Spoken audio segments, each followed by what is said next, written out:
You said yourself, 40% liberal. What were your numbers? 15% liberal. 15. 35% moderate, 40% conservative. What you're going to send is moderates and conservatives. And what we found, we've had over 50,000 people that have completed this questionnaire. And you have a hard time really distinguishing between a moderate and a conservative, with the exception of a few core issues. You kind of get down to the abortion issue and some of the gun issues, and maybe some of the God issues, I would say. But there's not that much difference. And we see this over and over. The people that are participating in these mock sessions where they're going around and seeing how the process works, they walk in thinking exactly what you're saying, and they walk away understanding that it's an issue by issue thing. You can't lump everybody into this moderate bucket or liberal bucket or conservative bucket. You need to do it issue by issue. Are they, I could sit here and say, hey, I'm liberal on the environment, but I'm conservative on spending. Well, am I a moderate or a liberal or a conservative, right? But the question becomes, how do you protect the environment without spending money? Okay, but exactly. So let's put qualified and competent men and women in there that can study those issues, that don't have all the baggage about worrying about how do I do what you just said, but at the same time appeasing my political party and ensuring that I'm going to get reelected. Go up there and do what you believe in and do what's right for your district, and we'll let everything else take care of itself. We don't need career politicians. There's not a person in office that's any more intelligent than you or the viewers that are out there, right? Normal, everyday men and women that rise to the top of the system, they can go and represent us. And I think that's what the people are saying, and that's why they're rallying across GOOH all across the nation. It occurs to me that charitable people that are skeptical of your approach might say, great intentions, but look out for the consequences. Is that fair at all? Now, this is untested stuff. Certainly. I always say, I never fear a ghost, right? So it's like when you start a new business or a new company, you go and you do the best thing that you know, and you kind of push this forward. What are the repercussions, right? The worst thing that could happen is we put 435 yahoos like you and me up there. Can we do any worse than what the folks up there that are doing? Could we possibly spend any more money? Could we possibly cause the Postal Service to lose more money or more people to come into our country illegally? There's no way that we could make it any worse. But I would argue that if anybody will go through this mock selection session and experience how the process works and all the materials up on our website where they can download and try it themselves, what they'll find is we will pick superb candidates that will go up there unencumbered by parties and money and a career aspiration. What keeps them from going up there and saying, whoa, I like this office. I believe I'll stay for a while. When you come to GOOH, you've agreed to vote for amending the Constitution for term limits for the House. Right? So what we're saying is, let's get folks in and let's try to fulfill that contract with America when the people said we want term limits. And if you look at every piece of polling information out there, the people want term limits, particularly if it's applied across the board. They don't want term limits just for their state and not the other. Right? That's foolish, because now if my folks go in and they got to come out, but Californians don't, well then California would own all the committee seats and what have you. That's not what the people want. The people want term limits equally across the board. So with GOOH, that's the only plank in our platform, right? We don't lean left or right on any issue. All we say is you must agree to support term limits.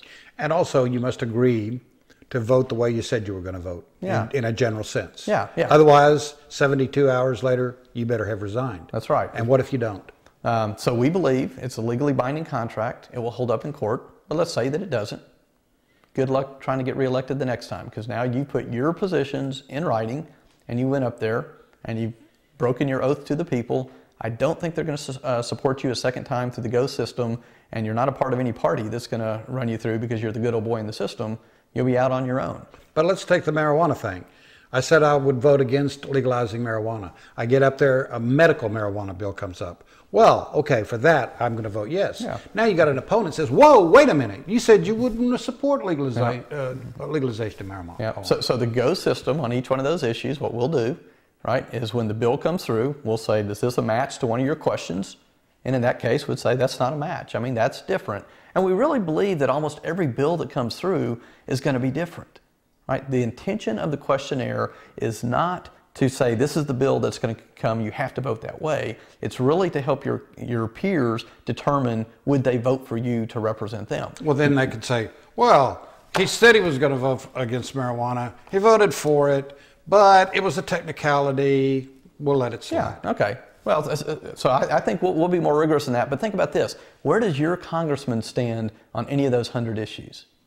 You don't have a clue, right? You can guess, but you don't know. We're going to try to take a step forward.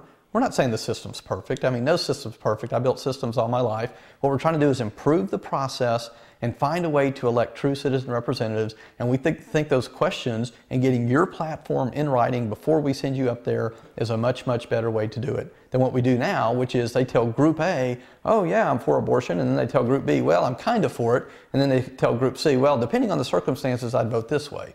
We're going to try to improve that process, but we're not going to perfect it. All right, last question. We do not have, historically, it has not been interpreted as a pure direct democracy in this country. We have a republic, a representative democracy, which implies that the representatives in Congress will vote their constituents' wishes, but it also allows for them to exercise leadership. To get up there, go to committee hearings, hear testimony, talk to people that they didn't have an opportunity to talk to before they got up there, and lo and behold, they go, whoa, I need to expand my thinking on this. And in the process of doing that, I need to go back to my district and lead my constituents. Absolutely. If you have a contract that binds you to a certain way of behaving when it comes to vote getting or casting in the Congress, where does that leadership role go? So we have what's called the override clause. If it's an issue that was documented in the questionnaire, you can change your vote whenever you want to, as long as the members of your district agree. But what we're not going to do is have you get elected because you promised you'd go in on term limits, and then you get in there and unilaterally decide, oh, I don't want term limits now. I'm in power. I can do better for my district. I kind of like it here, and I like the pay and the perks. So if it's one of the questions, you must go back and ask the members of your district, the GO members, to approve you changing your vote. They put you in. Just say, hey, I said I was going to vote for the fair tax. I got up here, and now I understand why that's such a terrible thing to do. Do I have your permission to change my mind? And you can lay out your arguments however you want to. And if they say yes, then change your mind. You would do that on the internet. Yeah. So, think about like this health care bill. Think of how easy it would be for every member of Congress to go to their own website and say, hey, members, what do you think on this health care bill? Why do they not even ask that question? We could give them the software to do that online poll tomorrow. They don't do it because they don't want to know. It might not fit with the way they're told to vote. But what happens if they do go to the people through the internet and say, endorse my new way of thinking on this, and you have lobby groups, special interests, who suddenly start pouring all kinds of money into issue ads? Don't let them do it, or by all means, make them do it. And are you not right back where you started from, with money fueling the argument? Well, so I think the money will always be there to try to educate, but ultimately it's up to you and I, right? It's up to the viewers to be educated and to vote, right? Those people up there in this republic, they represent us, and they need to do what we need them to do. So granted, we're not going to come back with every single bill and say, hey, can I vote here, can I vote there? But on the core issues, right, if you're going to try to nationalize healthcare or change the tax system, right, or a balanced budget amendment, get the input of your people and let them know. And sure, the lobbyists are going to tell you information one way or the other, but the people have to decide. Ultimately, it's up to us. And we need representatives that will represent us, not ones that will represent the special interest money, and not ones that will represent the political parties, and not ones that are worried about their career. They need to be listening to the people, and only the people. That's who they represent.